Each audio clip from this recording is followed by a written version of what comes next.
हम लोग सभी चाहते हैं कि हम लोग अपने मन को कंट्रोल कर पाए, लेकिन मन को कंट्रोल करना इतना आसान नहीं है।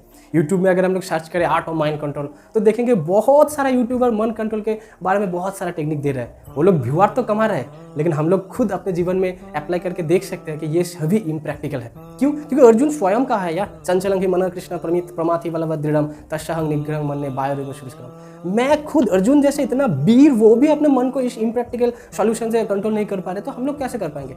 लेकिन उसका सॉल्यूशन किया गया है अभ्यास तो कौन थे। अभी अभ्यास, अभी प्रैक्टिस क्या करना है मैं आज आप लोग को बताऊंगा। सबसे इजीएस्ट, इससे इजीएस्ट नहीं है और इससे फ्रूटफुल नहीं है, ये गारंटेड है, सक्सेस रेट इसका गारंटी है। क्या? बहुत साल पहले एक भक्त ने श्रील प्रभुपाद के बारे में गाना लिखा था। वो गाने का हेडिंग था, मतलब टाइटल था, master of the mind and doctor of the soul. Master of the mind मतलब हम लोग अपने मन को अगर हम लोग मास्टर बन गए तो मन हमारा कंट्रोल में आ जाएगा। अगर नहीं कर पाए तो मन हमारा सबसे बड़ा दुश्मन बन जाएगा। तो कैसे हम लोग मन को कंट्रोल कर सकते हैं? सबसे इजी तरीका है follow Srila Prabhupada instruction as it is. हमें श्रील प्रभुपाद का इंस्ट्रक्शन को एज इट इज पालन करना पड़ेगा। आप लोग सोच रहे हैं अरे यार फिर से घिसा पीटा डायलॉग। नहीं, ये घिसा पीटा नहीं है, आपको मैं प्रूफ दूंगा। श्रील प्रभुपाद ने कहा है हमेशा कृष्ण प्रसाद आस्वादन करो। अगर हम लोग कृष्ण प्रसाद हमेशा आस्वादन करेंगे ना तो हमारा जीवा हमेशा कृष्ण भावनामय रहेंगे और जीवा हमेशा कृष्ण कथा, कृष्ण के बारे में ही बोलेंगे। और कान, बाकी जो इंद्रिय है ना, ये ऑटोमेटिकली कंट्रोल हो जाएंगे। और बाकी इंद्रिय अगर कंट्रोल हो जाएंगे ना तो मन ऑटोमेटिकली कंट्रोल हो जाएगा। भगवान भगवत गीता बोल रहे हैं कि पहले तुम अपने इंद्रियों को कंट्रोल करो, क्योंकि इंद्रिय जो है ना वो मन का प्रवेश द्वार है। अगर प्रवेश द्वार को हम लोग लॉक कर देना तो मन गंदा गंदा सोच ही नहीं सकता। तो जीवा को अगर हम लोग कंट्रोल कर पाए तो कान कंट्रोल हो जाएगा। कान हमेशा, हमारा जो ये कान है ये हमेशा कृष्ण कथा ही श्रवण करेगा। और भगवान बोल रहे हैं नाम नामकारी बहुधा निज सर्वशक्ति। भगवान अपना पूरा शक्ति जो है वो नाम में दिया है, और ये नाम जब कान के अंदर द्वारा मन के अंदर प्रवेश करेंगे तो कृष्ण उसके शक्ति से हमारे मन को कंट्रोल कर देंगे, तो ऑटोमेटिकली कंट्रोल हो जाएगा। बाकी सब ऑटोमेटिकली हो जाएगा, है ना, ये इजीएस्ट वे। इसी तरह से श्रील प्रभुपाद ने जो इंस्ट्रक्शन हमें दिया है, अगर हम लोग उसको बारीकी से पालन करें तो हम लोग, हमारा मन ऑटोमेटिकली कंट्रोल हो जाएगा। इसके बारे में हम लोग को, भक्त लोगों को टेंशन लेने की जरूरत नहीं है, और जो भक्त नहीं है वो भी टेंशन लेने की जरूरत नहीं है। उसके बाद क्या, डॉक्टर ऑफ द सोल। हम लोग जब कोई नर्सिंग होम जाते हैं ना तो हम लोग क्या करते हैं, हमेशा घर जाने के लिए आतुर रहते हैं, कब मैं घर जाऊंगा, कब मैं घर जाऊंगा, कब मैं पेरेंट्स के साथ जाके खाना खाऊंगा, प्रसाद पाऊंगा।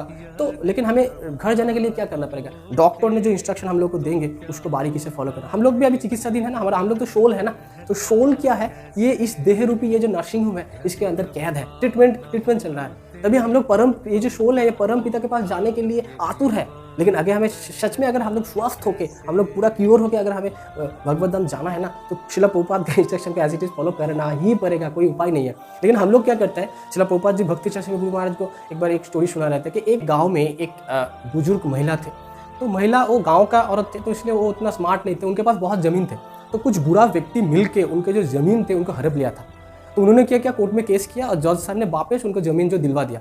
तो वो जो बुजुर्ग महिला थे उन्होंने क्या किया, उनको आशीर्वाद किया कि आपने मेरे लिए इतना किया। तो जज साहब को आशीर्वाद दिया कि अगले जन्म में तुम पुलिस कांस्टेबल बनोगे। मतलब उनको पता ही नहीं है कि उनको, मतलब वो जो महिला के लिए, उनके लिए इस दुनिया में सबसे हायर रैंकिंग पोस्ट है पुलिस कांस्टेबल, क्योंकि उनको पता ही नहीं है ना जज साहब कितना हायर रैंक में है। इसी तरह से हम लोगों को भी पता नहीं है। श्रील प्रभुपाद जी ने हमारे लिए अमूल्य रत्ना भंडार दिया है, लेकिन हम लोग क्या कर रहे हैं, हम लोग कांच के पीछे दौड़ रहे हैं। हम लोग श्रील प्रभुपाद को, मतलब प्रभुपाद को छोड़ के हम लोग कह रहे हैं कि हम लोग खुद भगवान को खुश करेंगे। नहीं, इतना आसान नहीं है। आप लोग भगवत गीता में 12 चैप्टर 12 13 और 14 श्लोक देखिए, कितना कठिन है भगवान को खुश करना। तो हमें क्या करना है, बहुत ही सिंपल है। श्रील प्रभुपाद जी ने जो दिया है उसको एज इट इज फॉलो करना है। श्रील प्रभुपाद को फॉलो करना कैसे? श्रील प्रभुपाद के इंस्ट्रक्शन को फॉलो करो। श्रील प्रभुपाद अगर खुश हो जाएंगे ना तो ही हम लोग भगवान को खुश कर पाएंगे। दूसरा क्या, श्रील प्रभुपाद के जो ग्रंथ वगैरह है इसको बहुत बारीकी से पढ़ना है, अपने लाइफ में फॉलो करना है। और क्या है, हम लोगों को श्रील प्रभुपाद के ग्रंथ को प्रीचिंग करना पड़ेगा। श्रील प्रभुपाद जी ने बोला है if you please me then please distribute book, तो हमें बुक डिस्ट्रीब्यूशन करना पड़ेगा बहुत बारीकी से। और चौथा, श्रील प्रभुपाद, हम लोग डिजिटल मीडिया के माध्यम से सबको प्रचार कर रहे हैं, लेकिन श्रील प्रभुपाद को कितने दिन हम लोग प्रीचिंग कर रहे हैं? हम लोग खुद को प्रचार कर रहे हैं, लेकिन श्रील प्रभुपाद को प्रचार नहीं कर रहे। तो श्रील प्रभुपाद की जो लीला है ना, इनको प्रचार करना पड़ेगा, इनको श्रवण करना पड़ेगा। तो इसीलिए श्रील प्रभुपाद को खुश करना बहुत सिंपल है कि नहीं? तो इसीलिए आज प्रभुपाद को 46 तिरोभाव तिथि है, तो हमें कमिटमेंट लेना है और प्रभुपाद से प्रार्थना करना है, प्लीज श्रील प्रभुपाद हम लोग का आशीर्वाद कीजिए कि हम लोग, आपने जो किया है हम लोग उसको उधार चुका नहीं सकते, लेकिन आपका ये जो आंदोलन है वो आंदोलन में हम लोग कुछ सहयोग, कुछ हेल्प कर सके। ये कृपा आप, ये आशीर्वाद आप हम लोगों को दीजिए। जगत गुरु श्रील प्रभुपाद की जय। हरे कृष्ण।